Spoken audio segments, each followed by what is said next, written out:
Assalamualaikum warahmatullahi wabarakatuh. Sahabat Quran, bagaimana kabarnya hari ini? Semoga dalam keadaan sehat walafiat di bulan Ramadan ini, dan amal ibadah kita diterima oleh Allah Subhanahu wa taala. Amin ya rabbal alamin. Memasuki hari yang ke-17, kita bahas di penghujung surat Al-Hajj, surat yang kedua di penghujung juz 17 itu ada dua ayat terakhir ya, itu ayat 77 dan 78. Itu 77 ayat merupakan ayat sajadah. Allah Subhanahu wa taala berfirman dalam surat Al-Hajj ayat 77, wahai orang yang beriman, rukuklah, sujudlah, dan sembahlah Tuhanmu, dan berbuatlah kebaikan agar kamu beruntung. Di ayat berikutnya, di akhir surat Al-Hajj ayat 78, dan berjihadlah kamu di jalan Allah dengan jihad yang sebenar-benarnya. Dia telah memilih kamu dan dia tidak menjadikan kesukaran untukmu dalam agama. Ikutlah agama nenek moyangmu Ibrahim. Dia, Allah, telah menamakan kamu orang-orang muslim sejak dahulu. Dan begitu pula dalam Al-Quran ini, agar Rasul Muhammad ini menjadi saksi atas dirimu dan agar kamu menjadi saksi atas segenap manusia. Maka laksanakanlah sholat dan tunaikanlah zakat dan berpegang teguhlah kepada Allah. Dialah pelindungmu dan dia sebaik-baik pelindung dan sebaik-baik penolong. Ini di dalam tafsir Ibnu Katsir sudah dijelaskan juga, artinya apa yang disampaikan di situ seperti itulah. Sesungguhnya Allah itu nikmat yang besar ini, dan mereka syukur dan mereka hak Allah dan yang ada pada kalian, yang tidak memberikan semua yang difardukan, mentaati segala yang diwajibkan, dan meninggalkan semua yang diharamkannya. Di antara yang paling penting ada sholat dan zakat. Ya, yang penting sama dengan berbuat kebajikan bersama makhluk Allah, yaitu sebagai hak orang fakir yang diambil dari sebagian kecil harta yang orang kaya setiap tahun sekali. Kemudian diberikan kepada kaum fakir miskin, orang-orang lemah, dan orang yang memerlukan pertolongan. Terangan tentang masalah ini dirinci dalam tafsir ayat zakat bagian dari surat At-Taubah. Ini Ustadz Abdul Somad tuh sering kali beberapa kesempatan saya ikut kajian di Zoom tuh beliau menyatakan bahwa kalau beliau berzakat itu dikumpulin pada ini bulan Ramadan karena berharap pahalanya berlimpah, dan sudah ketemu nisabnya dikumpullah itu.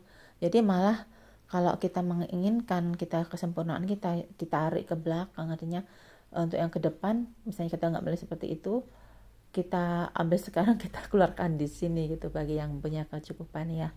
Jadi dari 2,5% tuh yang brutonya, itu bukan yang neto ya. Kalau neto kan pasti habis lah, kepotong untuk biaya hari-hari, listrik, telepon, atau kredit dan sebagainya. Itu dari bruto penghasilan, atau semua ada penghasilan yang lain nisabnya dan sebagainya. Mungkin lebih secara fikih ya, bisa dilihat di masing-masing. Jadi kalau wasip lebih kan di pada saat ini, karena para ambil zakat tuh seperti itu. Tapi bagi siapa yang sudah terbiasa di bulanan untuk merencanakan, ya nggak apa-apa aja sih. Untuk takutnya nanti nggak terkumpul misalnya udah habis gitu, nggak bisa menyisihkan. Tapi sebenarnya kalau lebih afdolnya menurut UAS ya di bulan puasa ini, karena luar biasa pahalanya berlipat ganda.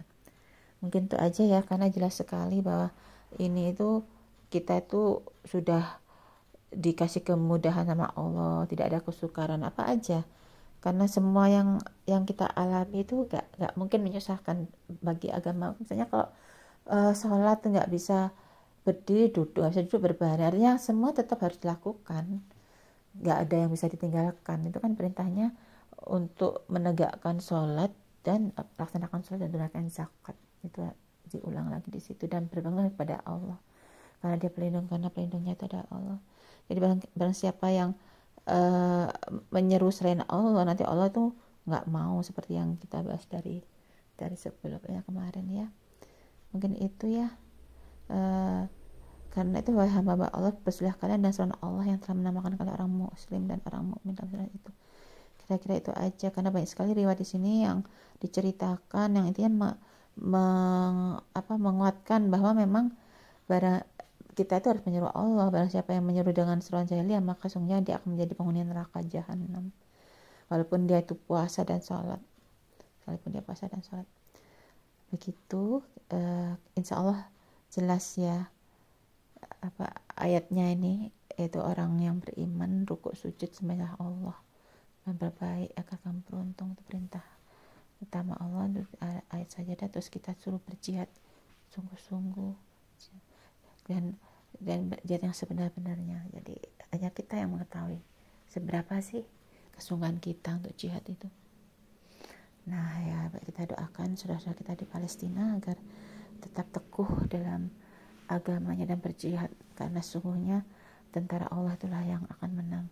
Lebih kurang mohon maaf. Kita tutup hamdalah dan doa kafaratul masjid, istighfar dulu sebelumnya. Astagfirullahaladzim. Subhanakallahumma wa hamdika asyhadu alla ilaha illa anta astaghfiruka wa atubu ilaik. Assalamualaikum warahmatullahi wabarakatuh.